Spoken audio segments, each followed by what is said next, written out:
Good evening. It is time for today's tax talk. I'm your host. I'm attorney Stephen Leahy. With the demise of the Build Back Better, and again, I don't think it's not dead yet. It's just sleeping right now. But the question still remains whether the Build Back Better plan comes back or not.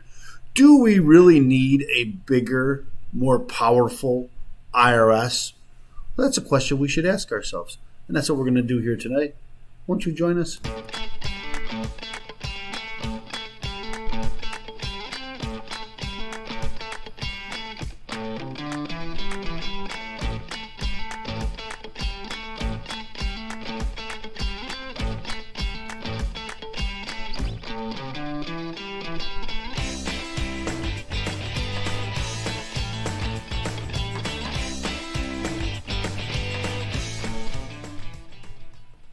So as we were talking about, the Build Back Better plan talked about drastically expanding the IRS. The Build Back Better plan had a lot of other stuff in it. We went through it the other day. There's all the different child care, tax increases, on and on and on that was in that bill.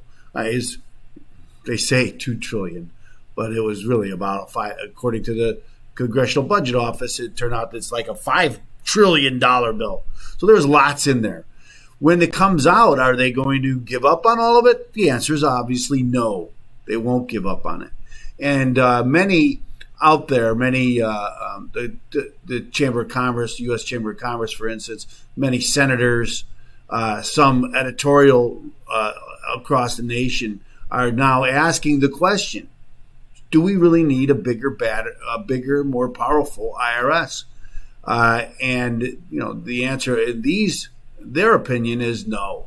My opinion also is no. We don't need a bigger, more powerful IRS. They're fairly big right now, and they're very powerful. I don't think there's really a lot of questions with many people about how powerful the IRS is. By giving them double the money and more than double the manpower, will that be better for America? Or the Americans? Is there a distinction? I don't know, but it wouldn't be good for. I don't think it would be good for Americans. My own opinion. But let's look and see what they're talking about. Here's a story. A man named Brady. No, this is a story. The danger of a more powerful IRS. The Santa Barbara, I should say, news press, and. I thought this was a good synopsis of what's going out there right now. President Joe Biden's Build Back Better, Build Back Worse bill has so many gifts in it. Santa Claus is entertaining the idea of giving up his gig. There's one big gift being handed out to the single agency who has shown year after year it is incapable of managing itself, the Internal Revenue Service. The IRS is the bloated organization that takes our dough and squanders it in the most mismanaged way possible. I've never tried calling, but you've all heard the stories of the IRS never even picking up. We talked about this on this show. 9% last year. 9%. They answered 9% of the calls. And then there's a proposal now so they don't answer any during the tax season. They want you to go to their website. And if you're one of those lucky enough to get through, the IRS can't even provide you with the answers to your questions. The agency still can't fix its computer system after 6 decades, got a promise from President Biden for $80 billion to hire 87,000 new agents. Let that roll over your tongue. 87,000 new government employees, 87,000 more pensions, 87,000 14-day vacations, 87,000 new health insurance. You get the idea. And for what? It's to create a new and more powerful police force. If there's anything this country fears more, it is the unfettered, unchecked power of the IRS. I don't like using Nazi references, but when it comes to policing tactics, the IRS rates right up there with the Gestapo. So in order to go after so as many Americans as it can to try to retrieve money that the IRS believes it is owed, billions are going to be spent to capture that money. Only the government can come up with that kind of logic. Though I'm sure they're thinking it's a long-term investment, but so am I. it won't stop at 87,000. Over time, like everything in government, the number will grow. Then you need assistance, additional vehicles, more computers. It will never end. Adding insult to injury, it won't make the IRS operate any better. It likely will make the IRS even worse with such monstrous, multi-headed monster that it already out of control. Should the Democrats get their way, the overfed beast will then be coming soon to a savings account near you. It will be allowed to view any transaction over $600, which is made by virtually every American. At that point, we will have officially become a police state. Once this is allowed, there will be nothing any of us can do about it again. The engine will have started with no off switch. If the IRS deems it at its discretion that there exists the slightest bit of impropriety, it will have the power to make your life miserable. Even if you didn't do anything wrong, you're now on the IRS radar. You will be forced to defend yourself, and no one will have your back. If you are doing something nefarious, well, then that's on you. There's also another element at play, the real game plan. The Democrats will be able to fully weaponize a government agency to go after those with a vengeance who don't fit the liberal agenda. As you know, if it already happened, the IRS was busted and, of course, tried to lie about it.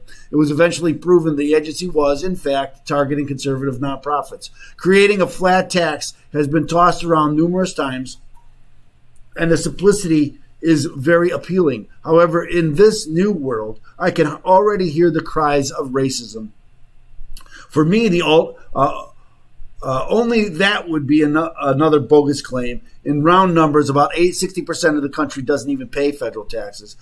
The other 40% is covering for that 60%, along with all the new arrivals flooding across our border. For me, the ultimate goal would be, instead of making the IRS bigger, would just be getting rid of it. Of course, this is not something CPAs would be fond of, and understandably so. Should the IRS will never get rid of a tax collecting agency. They may change it into a different name, but essentially every government's going to have a tax collecting agency. Should the IRS get more money to waste, why go after the little people? All those enormous liberal organizations like Amazon, Google, Facebook, and Apple are the ones cheating all of us. They keep vast sums of funds overseas and avoid paying their fair share. Why not make them step up to the plate? With the billions they have stashed, make them pay the proposed new agents. It will be a kind of gesture on their part, showing how much they care about the country that allowed them to become billionaires.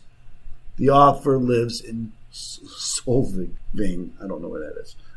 Anyway, I don't know where that is. But interesting article. I thought it was an interesting take. Subscribe to some of it, but not all of it. But it is what it is. I wanted to play let me see if I can get this up. I wanted to play a tape. We don't use tape anymore. Okay. I wanted to play a video of a congresswoman, actually senator. I don't want to demote her. Talking about the size and scope of the IRS. Let's do that.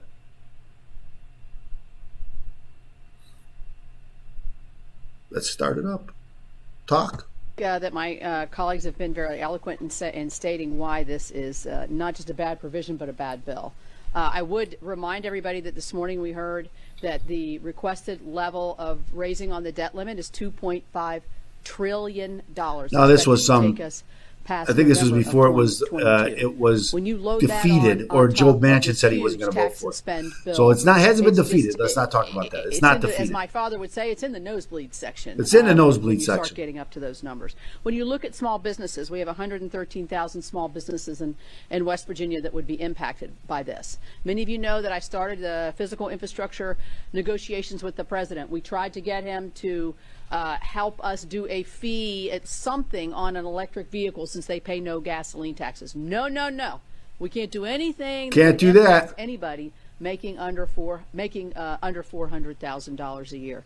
This hits right at the belly of those small businesses and individuals. And I think that we have a record. I've heard a lot about the distrust of the IRS.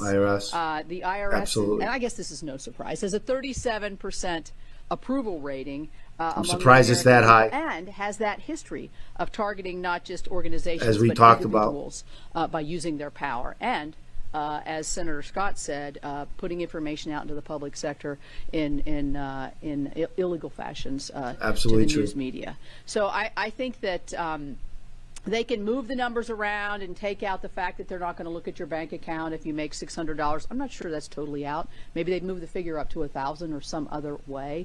The invasion 10,000 of even privacy into meaningless individuals and small move. businesses is something that we hear about every day, and I think would devastate our economies. And think of the cost that this is going to be to small businesses. Not only just being audited, but the time and energy and money it takes Absolutely. to answer. And what let's say when you saw the average amount of and the banks, how much money the banks have to in pay. some of the smaller businesses in the summer and some of the lower incomes, it's $20, $25. It's going to cost them thousands of dollars to be able to answer this.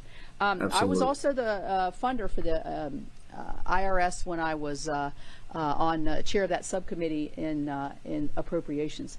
This is what the IRS needs. Their computer system was created in 1962. They're writing off of old Absolutely code, true. so they do need improvements, but they do not need $80 billion worth of agency. Because we only spent $5 billion last year on the IRS computer system.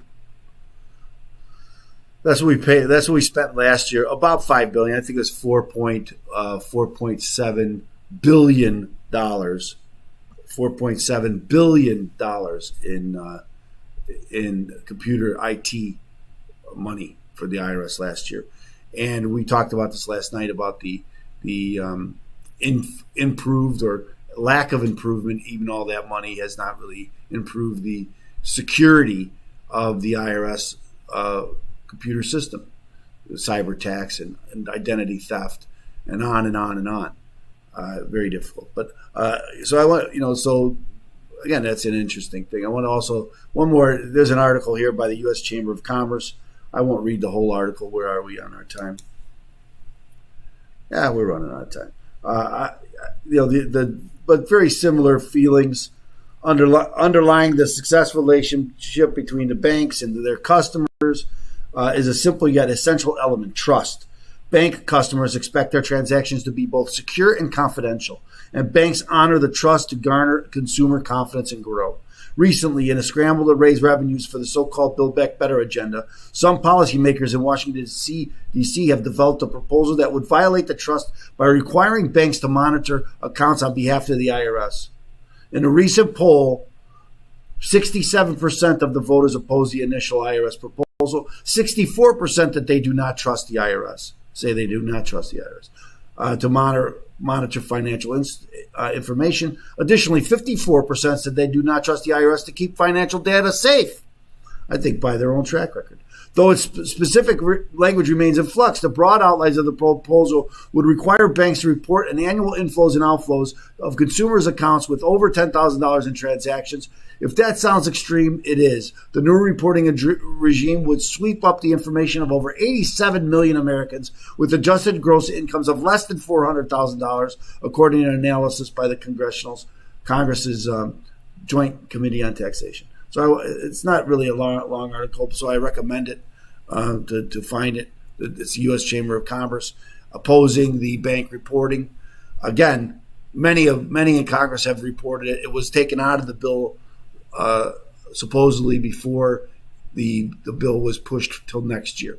Let's hope that if it does come back, I hope it does not come back. But if it does come back, we hope that this provision is not there, and that would be helpful.